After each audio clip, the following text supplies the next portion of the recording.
Velkommen til Danish Startups. I dag har vi Bente Kallehauge. Så arbejder jeg med uld. I kan se, at jeg her i Røster, fordi jeg har Parkinson, og det har jeg fået for snart 18 år siden, ikke også? Og bliver jeg simpelthen nødt til at, hvad gør jeg så nu? Og så er det alt det der kreative, der er væltet op, og mit firma hedder Bente Kallehauge. Slut, færdig, bare. Bum. Og så var jeg sådan, skal jeg spise alle de smertestillende? Det ville jeg bare ikke. Men den her minicykel, den tog jeg så og gik på inde og ude og ved købmanden. Jeg var måske heldig en gang imellem, men jeg kørte ikke noget ned. Ja, så er der nogle flotte tørklæder, så hvis man gerne vil have lidt farve også. Jamen, det med at prøve grænser er bagefter, når man så får dårlig samvittighed, er det nu godt nok? Men det kan vi ikke bruge til noget overhovedet. Mm-hmm. Ligesom de her billeder her bagved, de er filtede, som I kan se. Det er noget med at have forskellige farver uld, og lægge oven på hinanden, og så filte det sammen, og så, så bliver det et billede. Jeg havde det med at sende det ind til en lille censureret, men en alligevel en rigtig vigtig censureret udstilling. Og det gode ved det var, altså den her følelse af at få lov, at de blev hængt på, altså jeg tror det var en af hæderspladserne, de fik. Det her billede, og jeg har et mere der. Dem har jeg lavet til henholdsvis Troldhede og Sønder Felding. Og det er fordi, de har en kirkeklovn i Troldhede, som er bare hamrende dygtig. Og han hedder Bent. Det var en messehal, der skulle faktisk laves her til Herborg Kirke.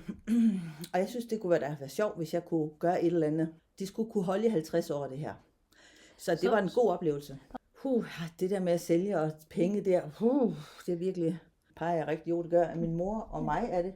Det er en regnværsdag, en personlig regnværsdag i en elevator i Føtex i her Viborg. Men det var en stærk oplevelse, jeg lavede det ud fra. Begge to har været oplevelser, jeg laver det ud fra.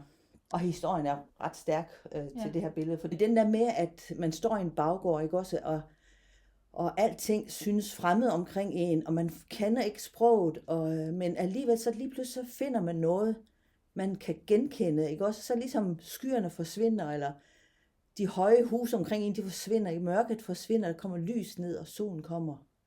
Og jeg tænkte, jeg ved ikke om det er kørt den for langt ud, men i forhold til mig som iværksætter, det ved jeg ikke vel. Jeg har nok skulle lære det der at tage mig selv seriøst, og lære det der sprog, iværksættersprog. Jeg har en lampe til at hænge et sted ved Lisbeth Gitte Moherre i Boris, og en lampe, der lavede hendes egen Moherre, givet os hår. Det er vildt varmt der på. Dejligt for mig, jeg fryser. Men det er almindeligt for det her, det lavede jeg. Jeg synes, det var sjovt, fordi at den var sådan nogle klumper uld, og så synes det var sjovt med den der farve inde ved, bagved. Den er varm. Den er meget varm. Ja. Og meget stor. Og der har jeg været ved at arbejde. Altså det er også det, jeg synes er fantastisk. Det er så vidunderligt at vide, man kan virkelig mærke, at man lever endnu. Ja, det er filtet. Så der er jo ikke noget skin. Jeg så gik hjem og lavede et billede, og det blev faktisk rigtig godt. Og så var jeg delt i værksted sammen med en anden kunstner, og så kom han og sagde, Bente, dit billede, det er solgt. Og jeg tænkte, nej, jeg får det dårligt, det er godt, jeg ikke var til stede. Så er jeg besvimet. Jeg tror virkelig, jeg er besvimet. Ja. Men det blev solgt inden for en halv time, og det er også det er så dybt taknemmelig for. Virkelig ægte kunst, eller det er måske der, hvor man virkelig har glæden ved, en dybfølt glæde ved det. Og så var jeg på sygehus, jeg skulle være der en hel uge, og så sagde de, du skal tage noget med og underholde dig selv med, for der er meget ventetid. Og så tænkte jeg, deroppe på hospitalet, så havde jeg så det her med. Så det brugte jeg nogle dage på, og det var det gode, det var sådan lidt en happening.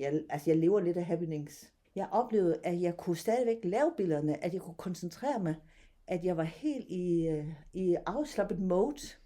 Det var virkelig en god oplevelse. Ja, det var faktisk Inge Schødt der gav mig en inspiration til at lave krucifiks på en eller anden måde. Tak Jesus for, at om man så var mærkelig på en eller anden år, til det ene, eller til det andet, eller til det tredje, eller det fjerde. Når vi kommer til Jesus, så tager han imod os, uanset om hvad nu. Jeg vil bare lige spørge, hvordan har du det med bestillinger? Det har jeg faktisk okay. De her klovne, de er jo på bestilling. Vi har faktisk en her. Det er hendes søn, der har bestilt det her. Men da jeg viste sønnen, hans mor, han var helt med på, at det var hans mor. Husk at dele og like, så hjælper vi alle sammen. Hej hej.